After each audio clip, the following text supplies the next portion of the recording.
여호수아서의 24번째 시간이고 24장 마지막 장의 마지막 부분입니다. 여러분과 제가 29절서부터 33절을 마지막 장면으로 뽑았을 때 우리는 여호수아서 6장을 다시 한번 주목하는 것으로 시작을 해야 됩니다. 왜냐하면 거기에는 여리고 성을 이 이스라엘 백성들이 이 가나안 땅에 들어오면서 만난 첫 번째 정말 어떤 점에서는 이 가나안 땅에서 가장 발달되고 가장 융성하며 가장 부강하며 가장 강력한 군대가 지키고 있었던 그 성이 놀라운 방법으로 부서져 내렸습니다. 그 부서져 내린 것에 대해서 우리는 그냥 단순하게 이건 사람의 힘으로는 할 수 없다. 하나님께서 역사하셔야만 되는 거다. 우리는 단순하게 그렇게 생각하지 말고 이렇게 생각해야 됩니다. 이 여리고성의 어떤 점을 이 백성들에게 교훈을 주려고 이렇게 철저하게 하나님의 능력이 기적과 같은 특별한 방법으로 임하여 완전히 부셔버렸을까? 그리고 마치 그것을 불태워서 잿더미로 만들듯이 잿더미로 만들었을까? 잿더미로 만들 수 없는 값어치 있는 금과 은과 보석과 각종 값진 것은 거기다가 남겨두는 것도 아니고 이스라엘 백성들이 전리품으로 가져간 것도 아니고 전적으로 남김없이 하나님께 드려서 사람이 취할 수 없도록 하게 된 것은 이 이스라엘 백성들에게 뭘 가르쳐 주시려고 했는가? 어디에 주목을 해야 되냐면 여호수아서 그 23절인가 6장 23절인가에 보면 저주를 합니다. 저주를 해요. 여리고성을 재건하지 말라고. 재건하면 저주를 받는다고. 그것은 이 여리고성이 재건되어야 마땅할 만큼 굉장히 중요한 곳에 자리 잡고 있다라고 하는 의미가 됩니다. 여기에다가 성을 건축을 하면 사람들이 부자가 되고 이 나라가 튼튼하고 그래서 외적이 침입하지 못하도록 막을 수가 있고 많은 돈을 모아서 부강해질 수가 있는 가장 기본적인 자리에 이 여리고성이 자리 잡고 있다는 뜻입니다. 그렇기 때문에 가나안 땅에서도 가장 강력한 힘으로만이 부실 수가 있는 성이었던 것이지요. 그래서 아주 특별한 이적이 필요했던 겁니다. 어디에 주목을 해야 되냐면 다시 주목을 해야 될 건 열왕기상 16장입니다. 성경을 굳이 찾을 건 없고 이제 대충 스토리를 이해하셔야 돼요. 이스라엘 왕 중에 가장 악한 왕이 누구냐면 아합 왕입니다. 그럼 아합이 왜 악하냐 물어보면 우리는 상식적으로 대답을 합니다. 우상 숭배를 하니까. 근데 그 우상이 어떤 우상이냐면은 바알신입니다. 이 왕조에서 이스라엘 땅에 들어와 세운 이 왕조 중에서도 바알신을 공식적으로 도입해서 제도적으로 숭배하게 만든 사람이 이 아합인데 시돈이라고 하는 그 해변의 도시국가에서 섬기던 신이 바알신입니다. 가나안 족속의 한 일파가 시돈이라고 하는 도시국가를 세우고 거기에서 신을 섬기는 게 바알신입니다. 이 바알신은 남자신입니다. 바알신의 그 신화에 따르면 아버지 신이 엘신이고 엄마 신이 아세라 여신입니다. 아세라 목상이라고 하는 것을 세우죠. 이게 엘과 아세라가 신화 속에서 이게 신화의 이야기예요. 낳은 신이 바알신인데 한마디로 풍요의 신입니다. 이 신을 받아들여서 신전을 세우고 신당을 만들고 그 바알신의 제사장들이 제사를 드리게 만들었습니다. 성경은 열왕기상 16장에서 아합이 정말 나쁘다라고 할 때는 요 바알신을 제도적으로 도입했다, 요것만 쓴 게 아니라 그 뒤에 33절인가요? 거기에 보면은 뭔 얘기가 나오냐면 여리고성을 재건했다. 근데 거기에 아합이 시켜서라는 말은 하지는 않았어요. 베델 사람 히엘이 여리고성을 재건했다. 이게 전략적으로 매우 중요한 곳에 국가적 사업으로서 여리고성을 건축하고 아합 왕에 대한 평가를 내릴 때에 베델 사람 히엘이라고 썼으니까 히엘이 단독으로 이 거대한 성을 건축했을 리는 없고 분명 추측하기로는 아합이 시켜서, 근데 그 건축의 재건의 책임자가 히엘이라는 사람이에요. 근데 이거를 재건했는데 거기에 보면 여호수아가 그 저주한 대로 그 여리고성에 기초를 놓을 때 맏아들이 죽고 그 다음에 보면은 막내가 죽었다는 얘기가 나와요. 성문을 쌓을 때 막내가, 그러니까 맏아들이 죽고 막내가 죽었으니까 중간에 또 뭐가 죽은 거예요? 다른 아들들, 그러니까 모든 아들들이 차례차례 죽은 거예요. 맏아들이 죽고 둘째가 죽고 셋째가 계속 죽어서 만일에 막내 하나가 남았으면 보통 사람 같으면은 무서워서 그만두겠지요. 모세오경과 여호수아서를 안 읽어본 사람도 아니고 전설처럼 알고 있음에도 불구하고 여리고성을 중건을 해서, 그러니까 이 아합이 왜 나쁘냐라고 할 때 바알을 끌어들였을 뿐만 아니라 여리고성을 재건했는데, 그렇다면 이것이 어떤 식으로 해서 하나님의 뜻을 거슬렸는가를 우리가 이해하는 안목이 좀 있어야 됩니다. 그럴 때 우리는 이 여리고성이 등장하는 거기서부터 그 여호수아 6장 혹은 그 앞에 부분은 이 여리고성을 이해하기 위한, 여리고성을 깨뜨리고 그것을 잿더미로 만들고 그 다음에 거기서 다시는 이 여리고성을 재건하지 말라고 당부를 했을 때에 그 의도가 어디에 초점이 있는가를 이해하려고 여호수아서를 우리는 다시 봐야 되고 마지막 부분과 비교를 해봐야 됩니다. 바로 이 부분.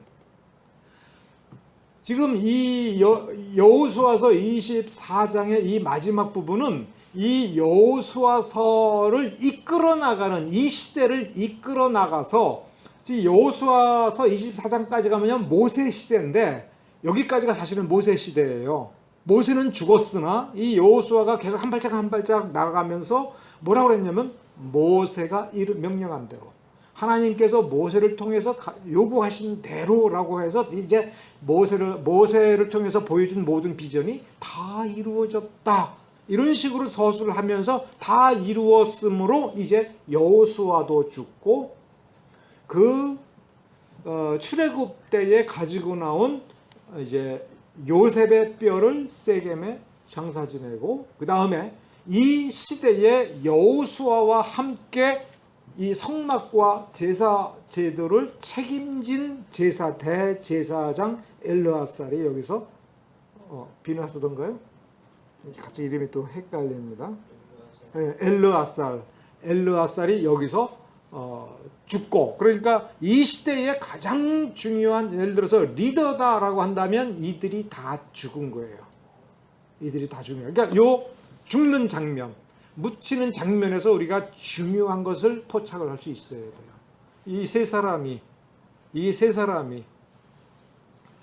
죽고 묻힐 때에 어디에 묻히느냐면 기업에 묻힙니다. 목, 땅. 이제 여호수아서 24장 전체에 걸쳐서, 그리고 모세오경에서 얘기하는 기업 중에 이 가나안 땅을 준다라고 하는 것의 특성이 또 여기서 나타나요. 만일 세속적인 방법으로 하나님께서 이스라엘 백성들에게 나라를 주고 세속적인 방법으로 부자되게 만드시겠다라고 한다면 돈을 많이 벌 수 있는 전략적 요충지인 여리고성을 다 때려부실 이유가 없어요. 거기에 있는 사람들을 다 죽일 이유가 없어요. 왜? 적당하게 싸울 사람들만 죽이고 나머지를 노예로 부려서 일을 시키고 착취를 하면 쉽게 부자가 됩니다. 그런데 그런 식으로 부자가 된 여리고성이었던 거예요. 거기는 다 부셔버려야 되는 거예요. 그걸 미워하시는 거예요. 그리고 여호수아가 가장 큰 공을 세웠다 우리가 평가할 수 있다면 하나님께서는 여호수아에게 가장 특별한 상을 주셔야겠죠. 정말 특별한 상을 주셨어요. 딥낫세라라고 하는. 이게 왜 특별한가를 우리가 이해할 수 있어야 됩니다. 자, 왜 특별한가? 여호수아가 요셉 지파입니다. 그럼 딥낫세라라고 하는 이 지명, 일단 지명이 중요해요. 이 딥낫세라가 얼마나 돈이 많은 곳인가? 얼마나 잘 살 수 있게 되는 것인가? 이거 따질 필요가 하나도 없어요. 성경 어디에도 그런 식으로는 설명이 없습니다. 다만 딥낫세라라는 이름이 요셉 지파에게 기업을 분배할 때에는 전혀 언급이 안 된 도시입니다. 그러니까 그 이름이에요. 만일 여호수아가 요셉 지파 사람이라면 요셉 지파 혹은 에브라임 지파 이렇게 해서 그 지파명에 이름이 있고 그 이름 속에 그 여호수아가 어느 가족에 해당되는 그 해당이 나올 때에 요셉 지파 전체 땅 중에 요 딥낫세라를 준다 이런 식으로 나와야 되는데 요셉 지파, 에브라임 지파하고 므낫세 지파 어느 이름에도 그 여호수아에게 딥낫세를 이렇게 준다라는 언급이 없습니다. 그러니까 여호수아를 특별 취급하셨어요, 하나님께서. 그래서 여호수아가 받을 분깃은 빼어놓고 언급하지 않다가 이 마지막 여호수아가 죽을 때에 딥낫세라를 준다 이렇게 되어 있습니다. 그러니까 매우 특별하게 취급을 했는데 거기가 어디냐 이거예요. 산입니다.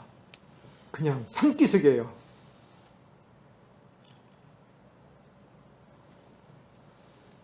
아론의 아들 엘르아살은 대제사장이죠. 여호수아와 더불어서 가장 중요한 역할을 한 사람이라고 평가할 수 있어요. 마치 모세 옆에 아론이 있었던 것처럼 여호수아 옆에 엘르아살, 비느하스가 있습니다. 그가 기업으로 받은 땅이 어딘가요? 그 기업으로 받은 땅에 묻힌 겁니다. 그 어디예요? 산에. 요셉이라고 하는 사람이라고 한다면 이스라엘 전체를 한 민족으로서 보존케 하고 이 400년 동안 애굽에서 종살이 하면서도 버틸 수 있게 하고 소망을 가질 수 있게 만들어준 거예요. 그러니까 요셉이 자기를 애굽 땅에서 완전히 장사 지내지 마라. 그냥 뼈채 가지고 있다가 이 출애굽을 하면 이 출애굽해서 도달한 뒤에 장사를 지내라 이렇게 얘기했습니다.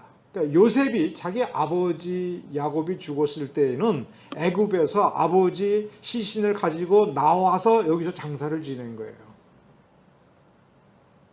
그러나 요셉도 그렇게 할 수 있음에도 불구하고 그렇게 하지 않고 나는 장사하지 마라.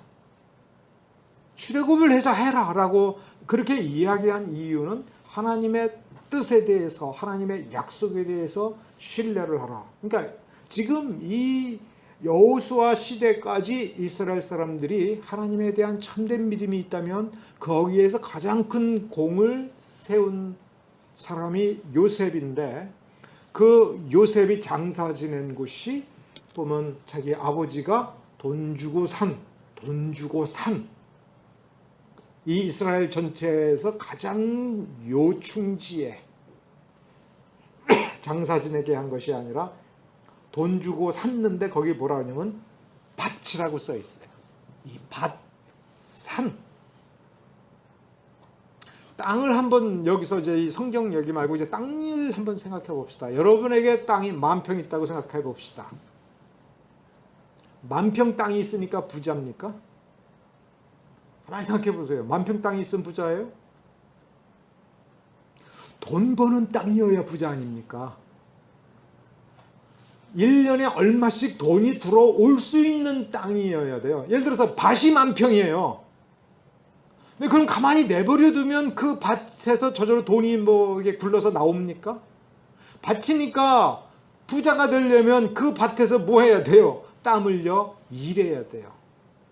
세상적인 방식대로 한다면 이 밭에서 누가 일을 해야 돼요? 세상적인 방식이라면 노예들을 붙잡아다가 일을 시켜야 돼요. 그러면 쉽게 부자가 되는 거예요.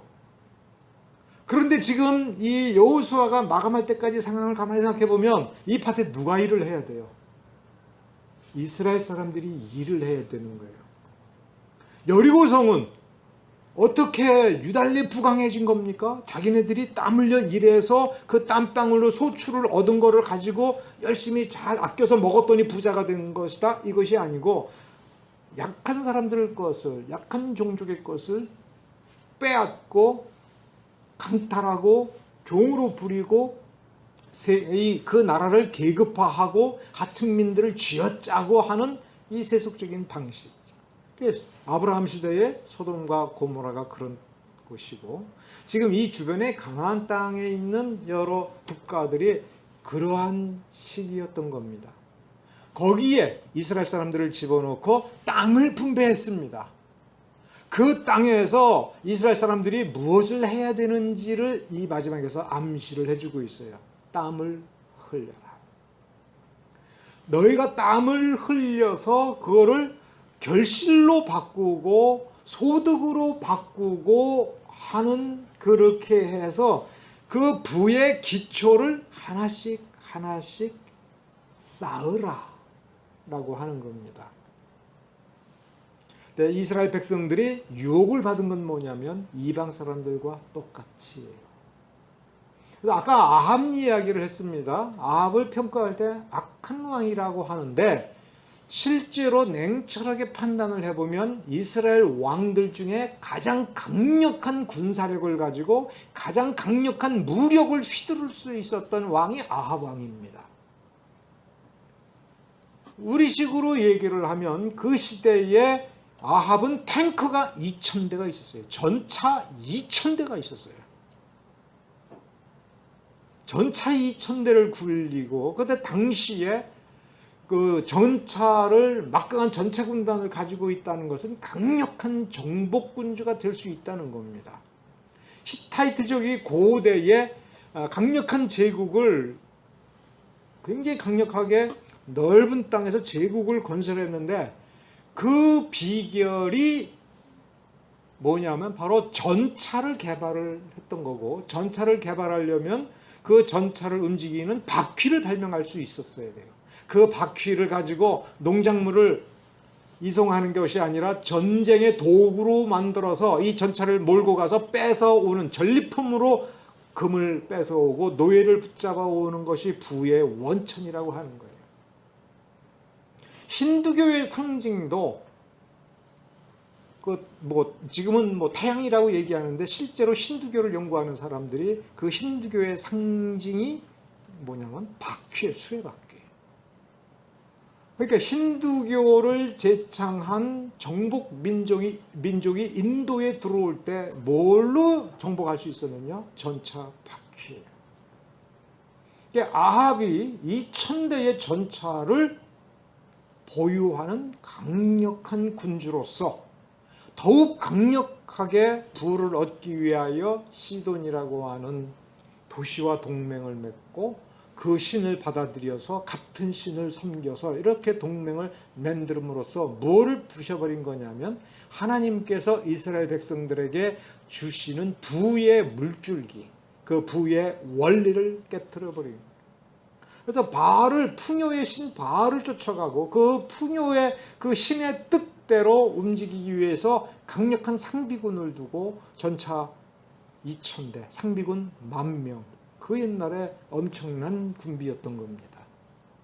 그러면서 그 부를 지키고 그 부를 더 누리기 위하여 여리고성을 재건하도록 한 것입니다. 그것은 상징적으로 장차 이스라엘의 문명의 원리를 정복 국가들과 동일하게 알렉산더처럼 로마 제국처럼 다른 사람들을 붙잡아다가 전체 주민의 절반 이상을 노예로 만드는 그런 식의 나라로 만들겠다라고 하는 그 야심이 성경에 그런 평가로 나타났고, 그 야심이 그를 가장 나쁜 왕이라고 평가하도록 만드는 것입니다. 그것은 여호수아서 24장 16절서부터 그러니까 29절서부터 33절에서 우리에게 보여주는 것과 매우 다른 것입니다. 하나님께서는 그들에게 땅을 주셨습니다. 그들에게는 산을 주셨고 밭을 주셨습니다.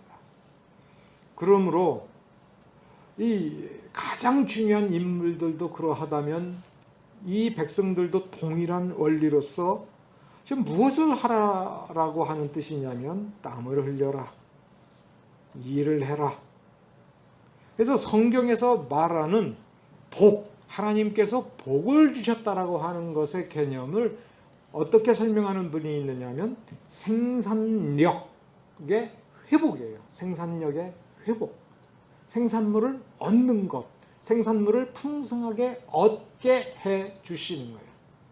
그러기 위해서는 기본적으로 땅이 있어야 되는데 하나님께서 그걸 주셨고, 우리가 땀을 흘려야 된다라고 또 가르쳐서 땀 흘리게 하시는 겁니다. 생산력의 회복. 근데 그렇게도 의미가 통하죠. 하나님의 방식은 너희가 땀을 흘리면 내가 그 땀방울을 값어치 있게 해주고 많은 결실을 맺게 해줄 테니까 끝까지 성실하게 땀을 흘려라. 근데 아합으로 상징되는 이스라엘의 악은 내가 땀 흘리지 않고 땀을 흘리는 대신에 뭐를 흘려요? 피를 흘리는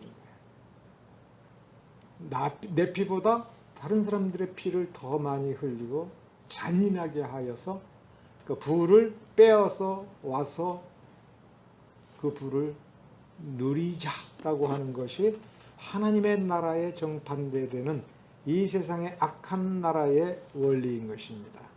그러면 창세기로 돌아갔을 때에도 같은 말입니다. 타락하고 쫓겨나는 아담과 이브에게 주어진 그 세상, 그가 할 일은 뭐냐면 땀 흘려 일하는 거예요. 땀 흘려 일하는 거예요. 땀 흘려 일을 할 때에 첫 번째 가시와 엉겅퀴를 제거하고 흙을 뒤엎고 씨를 뿌리고 물을 대주고 하는 일을 쉼없이 노동을 해서 그 수확을 거둬들일 때 마치 하나님을 바라보면서 하나님의 명령이기에 하나님을 신뢰하면서 일을 할 때는 풍성하게 복을 주신다라고 하는 것이 그 원리입니다. 가인은 농사를 짓는 사람이었으나 그렇게 땀 흘려서 시작을 하지만 곧 변질된 사람입니다. 그래서 도시 문명을 만들고 하층민을 만들고 자기 것을 쌓아서 다른 형제들이 접근하지 못하도록 지키기 위해서 성을 쌓았습니다. 그러니까 이 성경의 기록에 보면 가인이 하나님에 의해서 쫓겨난 뒤에 물론 그 서술된 것은 뭐냐면 그가 성을 쌓았다 이렇게 되고 있어요. 하나님께서는 그 여리고 성, 여호수아 6장에 등장하는 그 여리고 성이라고 하는 것이 매우 상징적이라고 하는 것 우리가 깨우친다면 우리가 이 땅을 살아가면서 크리스찬으로서 하나님의 나라를 이루기 위하여서는 우리가 어떻게 해야 되느냐? 일을 할 줄을 아는 삶. 내 일을 찾아서 내 일을 소중하게 여기고 열심히 일을 하는 겁니다. 아까 제가 스노우폭스 회장 얘기를 했는데 그 양반이 얘기한 돈의 속성 5가지 중에 그 5번째서부터 제가 말씀을 드렸지 않습니까? 거꾸로. 그 5번째가 그 뭐냐면 남의 돈을 소중하게 여겨야 한다라는 원리지 않습니까? 지금 이 여호수아서하고 이게 또 원리가 맞닿습니다. 그분 설명할 때 이게 남의 돈을 소중히 여겨야 된다라고 하는 게 아주 그 이해하기 쉽게 그분은 이렇게 설명을 하더라고요. 한번 생각을 해봐라. 우리가 음식점에 가서 음식을 시킬 때 이건 내가 돈 낸다라고 할 때 우리가 어떻게 시키느냐 이거예요. 이게 합리적인가? 어떤가? 아주 특별한 날을 제외하고는 비싼 거 시킬 때 마음에 부담감을 갖지 않습니까? 또 비싼 것을 같이 나눠 먹을 때도 우리는 전체 내가 가지고 있는 그 부를 생각하고 또 아무리 내가 돈이 많아도 정말 피땀 흘려 돈을 번 사람은 함부로 그냥 쓸데없이 비싼 거 쓸데없이 많이 시켜가지고 남기려고 하지를 않지요. 그러니까 메뉴를 하나를 고르더라도 상당히 부담감을 가진다는 게 뭐냐면 내가 내 돈이 이게 소중하기 때문에 내 돈을 소중하게 생각하고 아끼는 거죠. 그런데 똑같은 그 사람이 어느 날 다른 사람이 오늘은 내가 계산할게 메뉴 골라 마음대로 골라 그럴 때 우리가 메뉴를 고를 때 얼마나 부담감이 없냐 이거예요. 그 부담감 없는 게 남의 돈을 존중하지 않는 거라고 그래요. 그렇게 남의 돈을 존중하지 않으면 남들도 내 돈을 존중하지 않아서 내 돈이 약해진다는 거예요. 그렇기 때문에 이 약해지기 때문에 좋은 돈을 끌어올 수가 없고 내가 이미 번 돈도 뭐냐면 내가 이미 마음가짐이 예를 들어 남의 돈을 아끼지 아니할 때에는 내가 내 돈을 더럽히고 그래서 나쁜 돈이 모이고 나쁜 돈은 정상적으로 사람들을 행복하게 해줄 수가 없다. 이 부에 관련돼서 우리가 행복 방정식이라는 게 있지 않습니까? 들어보셨을 거예요. 행복은 분수로 얘기하죠. 밑에 뭐예요? 가지고 싶은 열망, 가지고 싶은 것. 분의 분자가 뭐냐면 내가 얻은 것. 그러니까 내가 열망이 큰데 획득한 것이 적으면 분모가 크고 분자가 작으니까 행복이 상당히 적게 나와요. 쪼개지니까. 불교는 이 행복 방정식을 놓고 보면 불교는 어떤 식이에요? 이 열망을 없애버리는 거예요. 줄여서 나중에 없애버리면 완전히 없애버리면 분자가 나누기니까 무한대가 되고 그래서 행복이 커진다라고 하는 것이 불교의 방식이에요. 상당히 비현실적인 거고 이거는 사실 진짜 석가모니가 가르친 게 아닙니다. 그러니까 남방불교에서 석가모니가 가르친 건 뭐냐면 부자들 보고 열심히 돈 벌라 그랬어요. 석가모니가 실제로 열심히 돈 벌라 그리고 돈 벌어서 착한 일 많이 해라 그랬어요. 부자가 돈을 많이 벌어야 그리고 그런 부자가 많아야 그리고 그 부자들이 착한 일을 많이 해야 가난한 사람들도 혜택을 보고 이 세상이 좋아지고 세상이 발전한다라고 하는 취지입니다. 그럼 기독교는 이 성경의 이 여호수아서를 보면서 이 행복 방정식이 맞지 않는다는 것을 우리가 깨달아야 돼요. 하나님의 행복 방정식은 내가 소중한 내 피 같은 땀을 흘려서 그래서 어떤 분은 그러지 않습니까? 땀과 피는 사실상 같은 거라고. 그러니까 몸 안에 있으면 피고 몸 밖으로 나오면 땀이고 그래서 땀을 흘린다는 건 피를 흘리는 거다. 뭐 그렇게까지 이 얘기하는 분이 있습니다. 의미적으로는 상당히 맞는 얘기예요. 그러니까 우리가 일을 할 때 내가 땀을 흘려서 열심히 일을 하는 건 내 피를 흘리는 나의 희생이고 그만큼 그 일의 소득은 거룩한 것이고 그래서 존중을 받아야 된다면 다른 사람들도 똑같아야 돼요. 그러니까 다른 사람들이 나를 위해서 재물을 쓸 때에 그것이 정말 그 사람의 피와 땀이라는 것을 알고 소중하게 여기는 거예요. 그러니까 가난한 사람들 밥그릇에 마지막으로 남아있는 그 식은 밥, 가난한 사람들이 모든 것을 다 잃어버리는 절대 빈곤에 빠져서 남은 것이 그의 겉옷이라고 할 때 내가 그에게 뭘 받을 것을 생각할 때에 아, 내가 저거라도 가져와야지. 내가 정말 억울해 죽겠네. 이리 생각하지 말고 저 사람이 가지고 있는 저것이 저 사람에게 얼마나 필요하고 얼마나 간절한 것일까. 그래서 그 사람을 존중해주고 그의 그 낡은 겉옷조차도 소중하게 여겨서 가장 값어치 있게 쓰는 것이 그냥 그에게 돌려주고 따뜻하게 살고, 그래서 사람답게 살게 해줄 때에 나는 내 것을 잃어버리는 것이 아니라 내가 남한테 소중하게 해주는 그만큼 내가 대접을 받는 것. 그러면 이게 무슨 말인지를 이해를 하고, 이게 여호수아서에서 이런 사회를 만들어 가서, 그래서 이 가나안 땅에서 모세 오경에서 가르친 율법을 준수할 때에 왜 모세의 그 율법에서 정말 이 사회가 하나님 말씀대로 되는지를 보기 위하여 그 사회의 가장 약한 자인 고아와 과부와 나그네가 억울하게 사느냐, 피눈물을 흘리느냐, 혹은 그들이 존중받느냐라고 하는 점에서 확인할 수 있도록 종에 대하여 어떻게 해방시켜줘야 될지, 종이 해방될 때에 그가 앞으로 살아나가기 위하여 무엇을 돌려주어야 될지, 그거를 명확하게 가르친 겁니다. 우리는 눈치챌 수 있어야 됩니다. 여호수아에서 보면 실제로 이 가나안 땅에 들어와서 각 지파에게 기업을 나눠준다면서 땅을 분배하잖아요.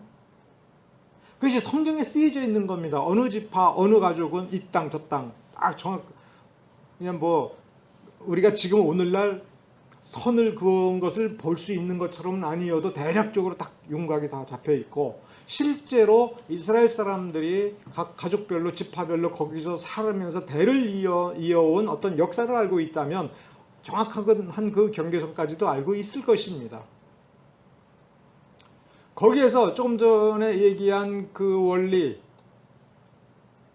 남의 돈을 소중히 여겨야 된다라고 얘기하는 것을 이 땅 분배에 그대로 적용한다는 거예요. 남의 가족, 옆에 가족, 이웃, 옆에 지파에 분배받은 땅은 우리도 소중하게 여겨줘야 된다. 그래야 그들도 내 땅을 소중하게 여겨주고, 내가 이 땅에서 땀 흘려서 일하여 기르는 곡식과 양들도 소중하게 대접을 받을 때에 그것은 무게가 다르다. 무게가 다르고 가치가 다르고, 그 무게와 가치에 따라서 하나님께서 베푸시는 상급이 달라진다라고 하는 것을 우리가 눈치챌 수 있어야 됩니다. 어느 정도로 소중하게 여깁니까? 너무 가난해져 가지고 땅을 팔 때에도 그 땅에 대한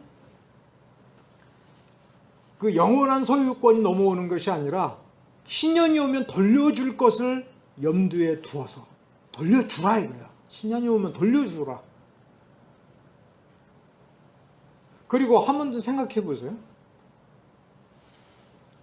내가 돈을 주고 다른 지파, 다른 가족에게 속한 땅을 내가 차지했을 때, 자, 돈을 주고 차지했으면 내가 이 산 땅, 신년에 돌려줄 그 땅을 그대로 묵히면 어떻게 되겠어요? 내 돈만 날아가는 거예요. 그렇죠? 그러면 이 이스라엘의 이 방법에 의하면 다른 사람의 땅을 내가 돈 주고 다음 신년 때까지 20년, 30년 동안 내 것으로 해서 내 땅이 되었다면 20년, 30년치의 돈을 주었기 때문에 나는 그 땅에 대해서 어떻게 해야 돼요? 더 피땀 흘려 일을 해야 되는 거예요. 더 열심히 일을 해야 되는 거예요. 안 그러면 나만 손해인 거예요. 그 땅을 영원히 내가 가지면 어떻게 됐든 간에 자손들에게 물려주고 어떻게 이용해서 내 자손이 돈을 벌겠지만, 아니 신년이 오면 돌려주니까 그 사이에 이 산과 이 밭, 이 땅을 뭐 하겠습니까? 열심히 양을 키우고 열심히 농사지어서 내 땀을 흘린 뒤에 소출을 걷어서 그를 내 걸로 하고 신년이 오면 돌려주는 거죠. 하나님께서 지금 어디에 주목하냐면 그 혜택을 받는 남이 아니라 그렇게 열심히 살아가는 내가 흘리는 땀과 그 성실성, 그리고 거기에서 그 성실성의 생산성, 이건 요 부분은 하나님께서 복 주시는 거예요. 내가 씨를 뿌렸는데 100배의 수확을 걷는 거하고 10배의 수확을 걷는 건, 이거는 사람이 어떻게 이 시대는 특히 바꿀 수가 없는 겁니다. 하나님께서 나의 소중한 땀방울, 무거운 땀방울에 그렇게 생산성으로서 복을 주시는 것, 그래서 우리가 풍요를 누리는 것, 이거 하나님의 설계의 핵심이에요. 하나님 나라에. 하나님의 말씀대로 하면 이런 돈, 이렇게 쌓여진 축복이 이스라엘을 풍요롭게 해서 부자 나라가 되고 강성한 나라가 될 수 있는 것이다 라고 하는 것이 여호수아서까지의 가르침입니다. 그렇게 이해할 때에 성경은 우리에게 뭘 가르쳐줘요? 부자 되는 법을 가르쳐주는 재테크의 노하우가 쓰여져 있습니다. 이 재테크, 이 노하우는 하나님께서 세상에서 그 돈이 돌고 도는 거라고 하지 않습니까? 그 돈이 사람이 찍어낸 그 종이돈의 그 돈이 아니라 실질적으로 부라고 하는 그 자산, 그 물질, 그 재산 가치가 실제로 있는 그 실물 재산, 그것이 운행되도록 돌고 돌리는 하나님께서 그 세우신 법칙이고, 그것을 뒤집어서 잘못되고 엉터리 같은 법칙으로 악한 방법을 쓰게 만드는 것이 사탄의 방법입니다. 그래서 부자는 되어야 돼요. 근데 어떻게 부자가 될 것이냐를 가지고 지금 우리가 성경을 통해서는 하나님의 방법을 배우는 것이고, 그 방법이 바로 여기까지 이렇게 쓰여져 있습니다. 기도하겠습니다.